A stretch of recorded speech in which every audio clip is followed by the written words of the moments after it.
على جبين سعادتي وأفكاري تجري الحروف بأشواق وأزهار.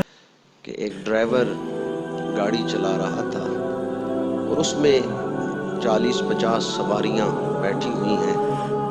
نہر کے کنارے وہ گاڑی چلا رہے، ایک طرف نہر ہے، دوسری طرف کھلا علاقہ ہے، اور دوسری طرف سے ایک کتیا سڑک پہ آئی اور بس کے آگے آ گئی. اب ڈرائیور کو کیا چاہیے، بس کو بچائے، سواریوں کو، یا کتی کو؟ تو وہ ڈرائیور بڑا سمجھدار تھا، اس نے ایسا کیا کہ کتی کو بچایا اور گاڑی کو نہر میں پھینک دیا.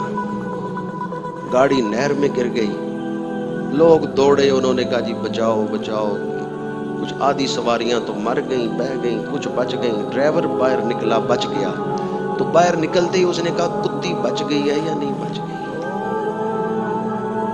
باہر نکلتے ہی اس نے کہا کتی بچ گئی ہے یا نہیں؟ انہوں نے کہا لوگوں نے بتایا وہ تو بچ گئی ہے، تو نے گاڑی جو نہر میں پھینک دی تھی. اس نے کہا میرا دل بڑا خوش ہے، چلو 20-25 بندے مر گئے ہیں، کوئی بات نہیں، کتی بچنی چاہیے تھی. اس وقت جو حالات ہیں ملک کے، ہمارا جو ڈرائیور ہے نا، اس نے گاڑی پھینک دی ہے نہر میں، اس نے خطرہ مول لے لی ہے. دنیا والوں سے کوئی خطرہ نہیں ہے. دنیا والے کیا نقصان کریں گے یا فائدہ دیں گے؟ ڈرنا اللہ کے عذاب سے چاہیے، ڈرنا حضور کی ناراضگی سے چاہیے. میں یہ لفظ بالعموم نہیں بولتا، میرے اندر ہمت ہی نہیں ہے کہ میں یہ لفظ بول سکوں. حضور کی ناراضگی یہ لفظ نہیں میں بول سکتا. انہوں نے معمولی سمجھا اس کیس کو، اس کی جو حساسیت ہے، اس کا جو ایمان کے ساتھ تعلق ہے، اس طرف دھیان نہیں کیا. کیس میں 2 فریق ہوتے ہیں. ایک طرف تو یہ عیسائی عورت ہے، تو اس کیس کا دوسرا فریق کون ہے؟ دوسرا فریق حضور کی عزت ہے. حضور کی عزت. عمران خان صاحب، آپ تو گلی میں نالی میں پھرنے والے کیڑے کی بھی حیثیت حضور کے سامنے نہیں رکھتے. آپ نے حضور کی عزت کو معمولی سمجھا اور اس عورت کو بچایا ہے.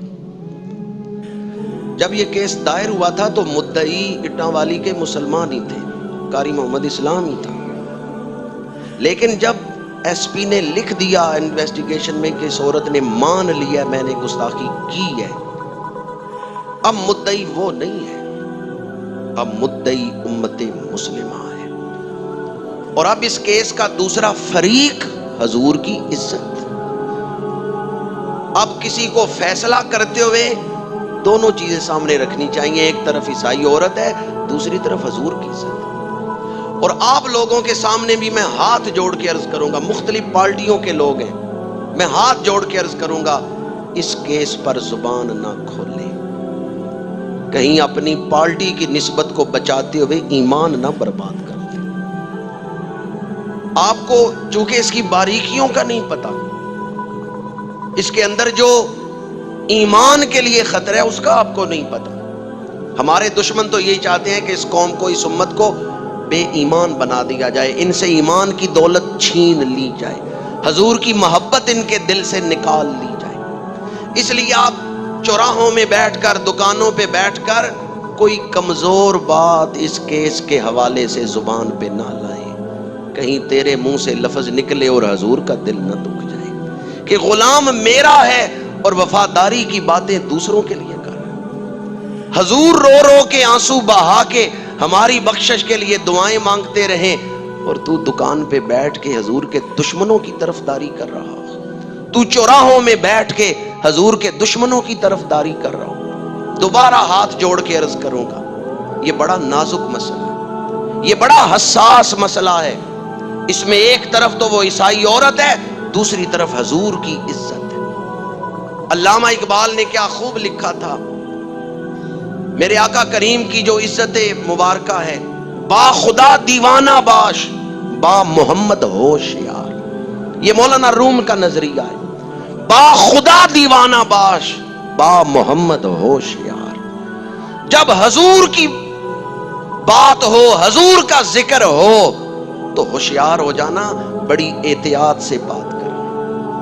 چٹکی بجانے میں زیادہ وقت لگتا ہے، بندہ اس سے پہلے برباد